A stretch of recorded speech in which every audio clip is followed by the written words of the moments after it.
Welcome to the B.F. Anderson Technical Report for March the 4th. Let's get right into the charts. We can see that the NASDAQ has violated the trend below the 25-day moving average. The violation comes in where you break below the 25-day, then you close below it, then you break the prior low. So we've got a violation, no violation of the 50-day, but the trends are definitely being challenged on the NASDAQ. We'll talk more about that. Now, on the weekly graph, which is the 35-week moving average, we're still in a good uptrend. Remember, the rule is 2 weeks below gives us the sell signal, so no sell signal.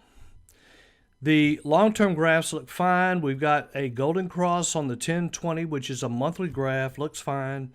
The NASDAQ continues to look very positive as well, so the long-term graphs are looking good. China looks fine. Now, we can see here that the aggression index, which is a reflection of the technology stocks, you can see that there's a pullback here. And as we get into the indicator, we also see that we're starting to challenge that 10-week moving average. Now, remember, as long as we stay above the 40-week, this is a constructive pattern. But I think what we're seeing here is just something that just got too parabolic, too aggressive. So as we get into looking at the S&P, you can see as well, it's kind of breaking down below that 50-day, but challenging it, not really breaking it. The 200-day is fine. We continue to have a lot of white space in here, as well as the new highs. We saw that the new highs actually went negative last week, but here we're starting to see more of a rebound in the net new highs. The moving average has turned down, however, starting to pop up a little bit. You can see here with the new lows. Now, this is a little bit troubling. This has caused us to have concerns. We're seeing more than 40 new lows a day. Now, you can see here as of yesterday, we have a green line. That just means it was less than the day before. But we were getting as much as 90 new lows on the New York Stock Exchange. This is not a good sign. The put-call ratio, we continue to be in greed. This is kind of somewhat of the problem. We're starting to move back up. Would not be surprised if we don't kind of come back into this neutral territory. Volatility index continues to stay below 30, so that is continuing to be constructive. Now, I wanted to talk a little bit more about this divergence that we're seeing. So what I did here is instead of using a 25-day, I used a 10-day moving average.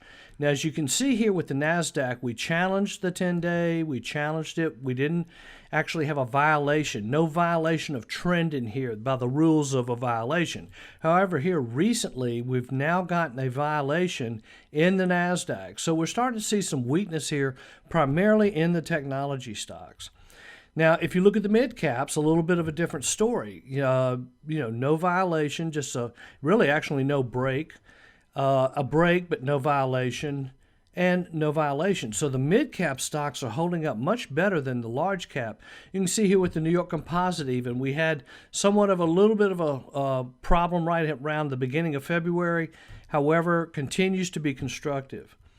The small caps, so you can see here, very little, hardly any breakdowns. So in other words, more breakdowns that we see below that 10-day moving average, the more concerned we become about the index.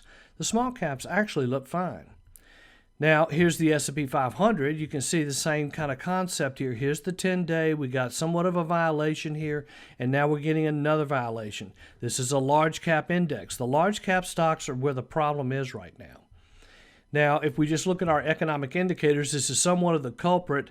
We saw here that the 10-year Treasury yield actually jumped up to 1.6%. However, it has settled back down around about 1.4, 1.5. But interest rates do look like they're starting to trend up. The price of oil looks like it's trying to trend up. And the financial stocks are trending up as a reflection of interest rates. Now, this is a fund that was very popular last year. It's called the ARK Innovation ETF. Now, this was their biggest positions were things like Tesla. So you can see here, just like the NASDAQ, it went along without any violation, no violation, but all of a sudden now we're getting a violation and actually broke below that basing area.